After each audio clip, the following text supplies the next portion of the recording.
Have you ever received an apology that actually made you feel worse? You know the ones. I'm sorry you feel that way, or I'm sorry, but if you hadn't done X, I wouldn't have done. Those aren't apologies, they are defensive maneuvers. They don't heal the wound, they just put a dirty bandage over it. A real apology is one of the most powerful tools in human connection. Yet, it is the one we get wrong most often. Today, I'm going to show you how to apologize so that the other person actually feels heard. The tension dissolves and the trust starts to rebuild. It's time to learn the art of sovereign repair. Hi, I'm Rashmi.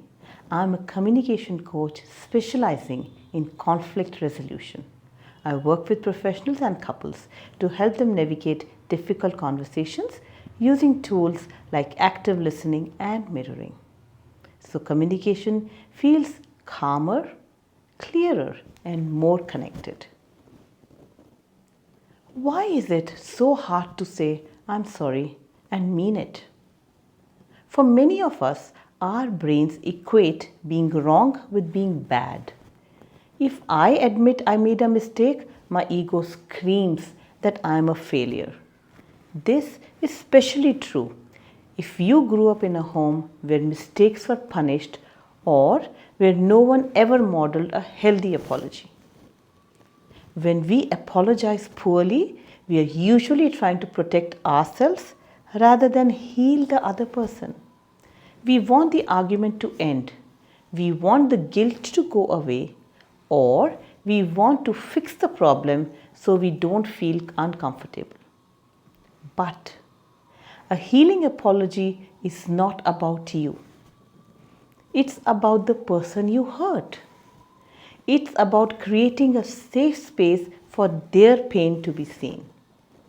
If your apology has a but in it, you aren't apologizing. You are just justifying. Step 1 is the clean confession. This means naming exactly what you did without any excuses. You have to be specific. Instead of saying, I'm sorry for everything, say, I'm sorry that I raised my voice and interrupted you while you were talking. So that's a confession. Number 2, the sovereignty shift. Do not mention their behavior in this step. This is about your agency. Even if they were yelling, your apology is only for your part. A clean confession removes the if and the but. You own your action 100%. Next, the empathy statement. This is the step most people skip, but this is the most important for healing.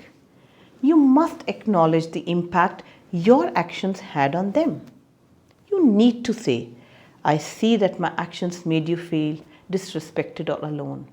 You are validating their reality. Most people stay angry not because of the mistake itself, but because they don't think you get why it hurt. When you name their feeling, their nervous system begins to settle. Step number 3, the plan for change. An apology without change is just manipulation. You must tell them how you plan to prevent this from happening again. Instead of, I'll try better, give a specific action. Next time I feel that anger rising, I'm going to take a 5-minute walk before I respond. This shows that you aren't just sorry for the consequence, which is the fight, but you're also sorry for your behavior. Step number 4. The final step is to ask, what can I do right now to make this better? Sometimes they just need a hug. Sometimes they need you to fix the thing you broke. Just a joke. Sometimes they just need some space. By asking, you are giving them the agency to tell you what they need to feel safe again. Now, let's look at the difference between a non-apology and a sovereign repair. Scenario 1. You forgot an important date or event. A non-apology would be, look, I'm sorry I forgot, but I've been so stressed at work. You know how busy I am. This is making the apology about your stress, not their disappointment. Let's try something else. Look, I'm sorry I forgot our dinner. I realize that this was important for you, and you feel like you aren't a priority to me, and that hurts my heart. Because you are my future. I've put all my future dates in my work calendar with a reminder so that this doesn't happen again. Can I take you out tomorrow? Let's go out tomorrow for a dinner or whatever you want to do. When you try this, you're actually acknowledging that you've done an error and that you want to fix things. Let's try another scenario. You said something insensitive during a fight. A non-apology would be, I'm sorry you took it that way. I didn't mean it like this. I was just joking. This is gaslighting. You're blaming their reaction instead of owning your own words.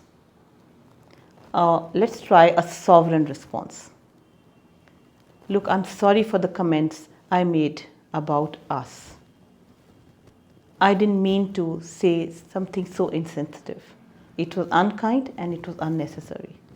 I can see that it broke your trust and made you feel attacked. I'm committed to keeping our relationship focused and not bringing in outside people.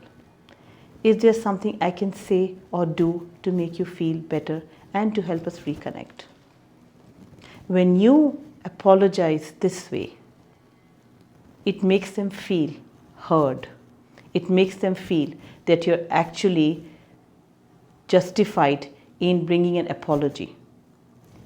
So to recap, a proper apology that heals trust has 4 parts. Number 1, the clean confession. Name the action without the excuses. Number 2, the empathy statement. Acknowledge how it made them feel. Number 3, a plan for change. Share your specific strategy to do better. Number 4, the request for restitution. Ask what they need to move forward. It takes a truly genuine person to say, I was wrong. It is not a sign of weakness. It is the ultimate sign of emotional strength. If you have someone you need to apologize to, let this video be your sign to go and do it today. If this framework gave you a new perspective, please hit that like button. I want to hear from you. What is the worst non-apology you've ever received? Write it in the comments. Let's learn what not to do from each other. This is Rashmi signing off.